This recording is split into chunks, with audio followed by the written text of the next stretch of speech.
On la tenies, l'escoleta? Al barri de Gràcia. Al barri de Gràcia. Al barri de Gràcia, a Barcelona. Se m'ha caigut ella. I per què la tenies en aquest lloc i no en un altre? Bé, ara quan parlem de l'estudi de mercat, quan recordeu que us deia que totes les escoletes que no hi havia plaça per a la nostra filla, etc., la teníem allà perquè cal fer un estudi de mercat i perquè si veus que Gràcia, en el nostre cas, era un barri on hi havia molta gent que tenia ganes de portar els seus fills a escoletes més petites i que ho podien pagar, sí? Llavors creus que aquell és el lloc. L'escoleta també havia d'estar prop d'on vivíem nosaltres. Teniu els diners suficients per a començar el teu projecte?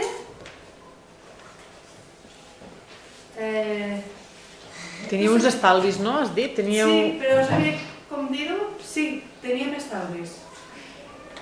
I què vaig fer? La següent pregunta. Fiquem, sí, tenia estalvis. I què vaig fer? Vaig adaptar el projecte als diners que tenia. És a dir, si jo hagués tingut, imagina't, jo tenia 10.000 euros. Sents, Esteban? Jo, per exemple, podia tenir 10.000 euros. Però a mi m'hagués agradat una escola amb un pati que em costés 20.000 euros. I hagués pogut demanar 10.000 euros al banc. Però llavors era ficar-me en un deute... I no, el que vam fer va ser... Bueno, nosaltres, la teva idea mental és un projecte amb un pati molt gran, però adaptes el projecte als diners que tu tens. Per tant, en comptes de tenir una escola que valgués 20.000 euros, doncs vaig tenir una escola que em valgués 10.000. Vale, no tenim un pati molt gran, no sé què. El material pedagògic, nosaltres creiem en un material pedagògic que no val molts de diners. Creiem que no cal grans coses per fer bona pedagogia.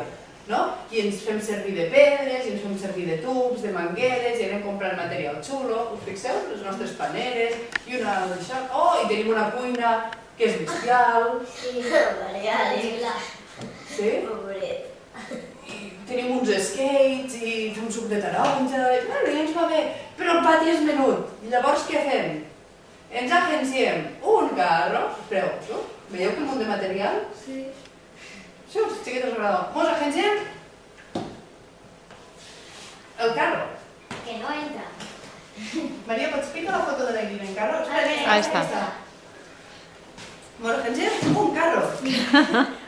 Llavors, un carro, un bebè a la motxilla, un bebè de la mà, un bebè així. Que es passejava. I llavors, clar, el pati no era gran, però la ciutat és enorme. Porta un bebè a la motxilla. Que bona idea. El carro, una a la mà. Sí, és el carro. Aquí no n'hi ha molts de xiquets, però jo i la Irina portem, entre les dues portàvem 12 xiquets. 8 al carro, 8 al carro. La Irina portava 8 al carro i una a la motxilla. 9. Lo que era més petita la motxilla, no? Sí, 9. Jo portava una a la motxilla, 10, i entre un carro enxitat, 11 i 12. I seguíem fent material, i el dia us passava molt bé, i llavors, clar, amb el carro, el que parlàvem, no? A vegades les coses no són com tu voldries, però et donen noves oportunitats. Potser si haguéssim tingut una escola en un pati molt gran, mos haguéssim perdut pensar de fer un carro i mos haguéssim perdut 1000 activitats que feien als mercats, per exemple. Feien una activitat al mercat i nosaltres carregada de xiquets al mercat. I feien una activitat a una altra escoleta. Aquella Irina que porta el cocat. Sí, perquè feien carnaval a una altra escoleta. Feien qualsevol cosa i sortien. I llavors vam descobrir patis col·laboracionistes, com el Jardí del Silenci. Però recordeu que us dic que les empreses no sempre són en rèdit de guanyar molts de diners, com el cas de l'escoleta, que és una associació.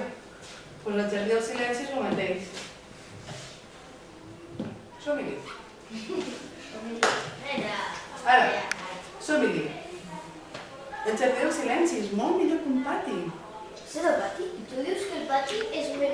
No, és que no és això un pati, això és un jardí que teníem 2 carrers baix de l'escola, podíem anar al carro, era gratuït, ens trobàvem en altres escoletes, els xiquets compartien espai en altres escoletes, nosaltres coneixíem altres mestres.